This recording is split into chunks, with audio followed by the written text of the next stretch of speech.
In this video, we will analyze the market through the lens of the gamma exposure profile and discuss strategies that can be opened. But before that, let's recap how last week ended and what happened with the trades we discussed. Last week played out in line with expectations. In the previous video, we highlighted three main points. First, the main resistance level on SPY was at the 720 level. This corresponded to 7230 on SPX, and a move above this level was not the priority scenario that week, even though there was another resistance level at 725.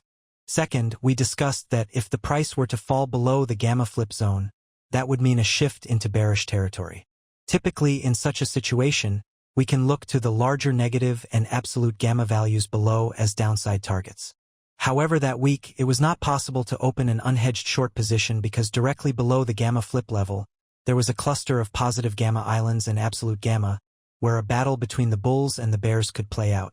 And to refresh your memory, let me attach a short clip from the previous video. There is no reason for the price to rise above this level this week. However, I would still say that the main resistance is at the 720 level, and a move above that would be a non-priority scenario. The gamma flip zone runs in the range of 712 to 714, and below it something interesting begins.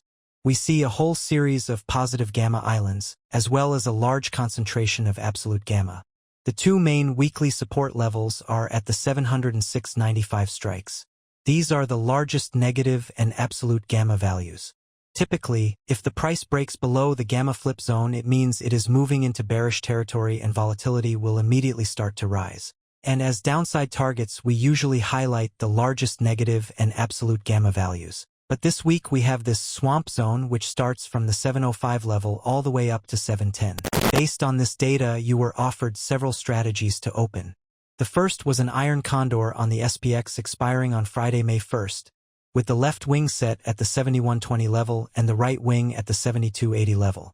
These strikes corresponded to these levels on SPY, and the idea was that if at expiration the price were within this range, the position would generate a profit of 100%. Of course, this position can be closed before expiration as well. I've said many times that if you're opening just an iron condor and don't have any other strategies that you're adding as a hedge, you can close the position when it shows a profit of 25 to 50% without waiting for expiration. Last week, the main scenario did not envisage a price reduction to support levels.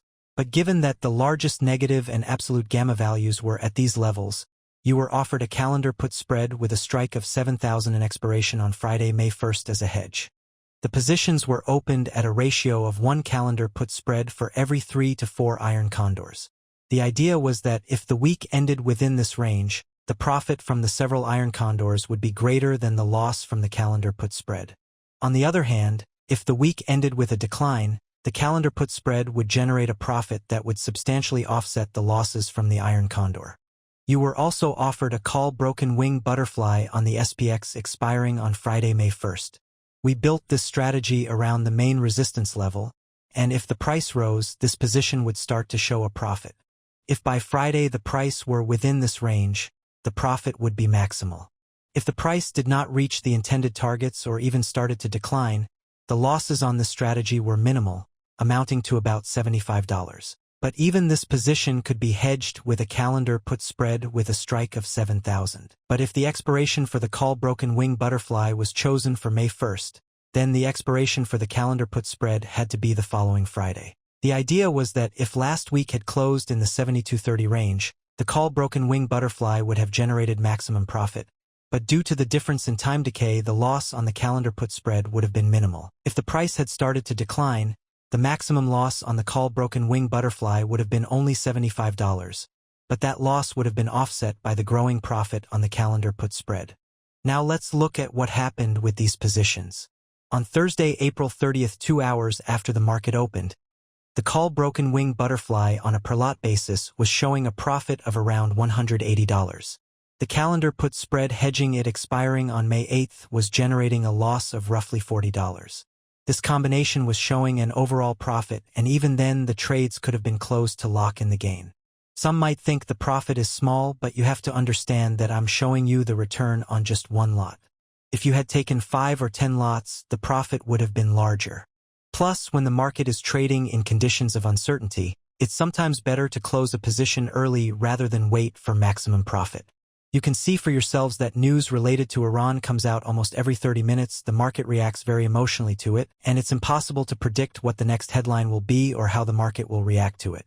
So if you're a conservative trader who isn't chasing huge profits and prioritizes steady capital growth with minimal risk, then in such a situation you can close positions, because either way this is very decent profit in just a couple of days. The iron condor, in a quantity of 4 lots, was generating a profit of approximately $550, and the loss on the hedging calendar put spread was about $300. So the combination of these two strategies was also showing an overall profit. Toward the end of Thursday, the SPX reached the 7220 level. At that moment, SPY hit the first resistance level and all positions were doing great. The call broken wing butterfly was showing a profit of $320. The hedging calendar put spread expiring on May 8th was showing a loss of $150, and together this combination was in the green. Likewise, the profit on the iron condor was offsetting the loss on the calendar put spread expiring this Friday, and everything was fine with those positions as well. However, on Friday something interesting happened. As soon as the market opened, news broke that the Iranian foreign minister had informed countries in the region about Tehran's position on ending the war, whatever that meant. On this news, the market shot up, and within a few minutes SPY reached the second resistance level. This rally was not the priority scenario, but in the previous video I told you that it would be better to focus on intraday trading that week precisely because surprises like this can happen. So the rise to the second resistance level last week was indeed not the priority scenario. But since the price ended up there and we understood that a decline would definitely start from this level, we could open a bear call spread on the SPX. I chose the expiration date of Monday, May 4th. In the end, the market reversed precisely from that level, and by the end of the day, SPY had returned to the target first resistance level. That corresponded to the 7230 level on SPX, and at that point, all positions showed maximum profit. The call broken wing butterfly generated a profit of $2,200. The hedging calendar put spread showed a disproportionately smaller loss of $230. So together this combination brought a profit of $2,000. On the iron condor, the profit was nearly $1,000, and the loss on the hedge was about $600. So together this combination generated a profit of $400. The bear call spread, which was opened on Friday, also delivered very good profit of over 70% or about $300 in cash terms. So the week ended on an absolutely positive note, and I congratulate you on that. Thanks to the gamma exposure profile, we saw all the key levels in advance, we understood market sentiment, and we saw the targets where the price was headed. So if you want to see what's happening behind the scenes of the market and understand how and where market makers are going to move the price instead of guessing based on the news, the link to the app with everything you need is in the description below this video. Now let's discuss the current market situation. The main theme is that the market continues to rise actively as Trump keeps pumping it with news around Iran. Because on Wednesday, even in pre-market trading, probably 10 different headlines came out contradicting each other at hourly intervals. First, the market shot up on the announcement that the US and Iran are close to signing a memorandum to end the war. Then came news from Iran that US demands are unrealistic and that Iran is ready to act if its enemies do not surrender and make concessions. Then Trump said it was too early to talk about signing a peace agreement, and the market started to slide on that. But at the market open, Trump said that the US and Iran are close to signing a memorandum to resume negotiations, and on that news the market once again shot up impulsively. Today the media are again starting to write about progress on Iran, and some experts believe that the Trump administration has already openly begun engaging in direct informational planting or pumping. In general, there's not much to comment on here. We can simply state the fact that the market currently likes all of these planted stories and tries to play them out with optimism. On the other hand, what is happening in the market right now is starting to take on the contours of FOMO, which makes market analysis somewhat more difficult because excessive emotions can push price action beyond the bounds of overall logic. That's why this week has been fairly sparse for me in terms of trading ideas, and I'll explain in more detail now. On Monday, the weekly gamma exposure profile on SPY looked like this. The main resistance level was at the 723 level. This was the largest positive gamma value and a large spike in absolute gamma. A move above this level was not a priority scenario because above it absolute gamma began to decline. The final resistance level was at 730, and if a move up to that level was not a priority scenario, then a move above it would have made no sense at all because above 730 there was absolutely nothing. The gamma flip zone was right here and the nearest support level was at the 718 level. This was a positive gamma island. But since these levels were close to each other, they could be combined into one broad support zone. The 700 and 710 levels stood out with the largest negative and absolute gamma values, but we could only claim that the price would fall that far if the 718 level were broken. So at the beginning of the week, there was a fairly sticky situation where before we could assert that the market was ready to decline, it needed to settle below the support zone, while above there was a resistance zone, a move above which was seen as a non-priority scenario. That's why I decided to limit myself to just one strategy, and it was a calendar put spread on the SPX.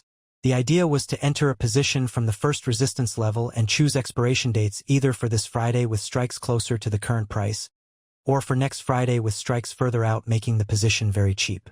The essence of the idea was that when a correction occurred, these positions would immediately start showing a profit, plus additional profit would come from rising volatility, and the break-even points at expiration would be very close. Furthermore, the positions were really inexpensive, and even in a worst-case scenario where the rally continued, the loss was limited and would be incomparably smaller than the profit from the trades we put on last week. By Tuesday, the price had approached the first resistance level and an entry point appeared. But by the end of Wednesday, SPY managed to rise even above the final resistance level. This is truly a unique event because in all my time studying gamma exposure, situations where the market breaks through final resistance levels on a weekly scale happen maybe 3 times a year at most. This is generally normal statistical behavior because there can be several unexpected catalyst events in a year that cannot be predicted. But what's interesting here is that since January 1, 2026, this is already the second time the market has shown such dynamics. And the funniest part is that the previous time was also on a Wednesday, exactly 1 month ago, and also on Trump's tweets that peace would be coming soon. What can be done in the current situation, and what should we even look at? First, intraday trading cannot be ignored right now. I already mentioned this to you at the beginning of last week. Even if you are not a day trader and prefer longer-term trades, you still absolutely need to keep an eye on the intraday situation right now. Remember how I told you during training that when we look at the weekly gamma exposure profile on SPY, we are essentially analyzing the overall direction of the market over a week or two. But if we expect the market to rise, that doesn't mean it has to show upward movement every single day. On some days it might decline, on others it might consolidate, and on others it might start rising. And the movement of the price on any given day is primarily driven by the gamma exposure profile on the SPX. For example, on Wednesday, the market opened around the 7,300 level, and the upward movement continued until the end of the trading session. Yes, you could say the rally was driven by pumping.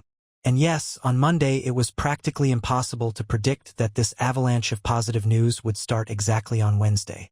But then again, if you look under the hood of the daily SPX gamma profile, Wednesday's rally was actually pretty telegraphed. At the 7350 level were the largest positive and absolute gamma values, and also, from the very start of the day, the largest power zone values were there as well. Additionally, from the very beginning of the trading session, the Quant power line was there, and at the same time, this coincided with the resistance zone calculated by algorithms. From the start of the day, the price was surrounded by positive gamma on all sides, meaning it was in strong bullish territory. The peak values were higher than the opening price, so why wouldn't it rise in such an environment? Another point is that some people might find it psychologically difficult to bet on continued growth at the market's all-time highs. But purely from the gamma exposure profile perspective, the price on Wednesday rose exactly to the levels it was supposed to rise to. I'm recording this on Thursday, a couple of hours after the opening bell, and the daily SPX gamma exposure profile looks like this. Let's talk about how to play this setup. The key levels that jump out are 74.25 and 74.35. These are the heaviest concentrations of positive gamma. If we convert 74.25 to SPY equivalent, it lines up with the 740 strike. When we pull up the SPY gamma profile, we see the same thing. The largest positive gamma is sitting right there. So we have a confluence of factors where the SPX and SPY levels align, creating a massive resistance zone. The only real question is what's the probability of price actually hitting that target? That's where the power zone indicator comes in. As a reminder, this indicator shows the range where price aims to trade the majority of the time, and it highlights where we expect a mean reversion if price happens to break outside those bounds. As we can see here, once we get above 7,400, the power zone values start to drop off significantly, meaning there's really no incentive for price to push any higher. So even though the primary resistance sits at the 74.25 strike, it's unlikely the market will actually have the legs to get there. However, all else being equal, if we do see a move to that level, here's your first trade idea. You could bet on a pullback from that spot, expecting price to mean revert back into the range. I'm filming this a few hours after the open, and given that we're likely looking at a modest pullback today, a bear call spread expiring next Monday seems like a solid play. I've gone with the 73.75 strikes. This is a bit on the aggressive side, betting that the market shows immediate downward momentum. If you want a higher probability of profit, you could look at the 74.25 strikes instead, aligning them with that final resistance level. However, I'm offsetting the risk of my aggressive strike selection by pushing the expiration out a few days.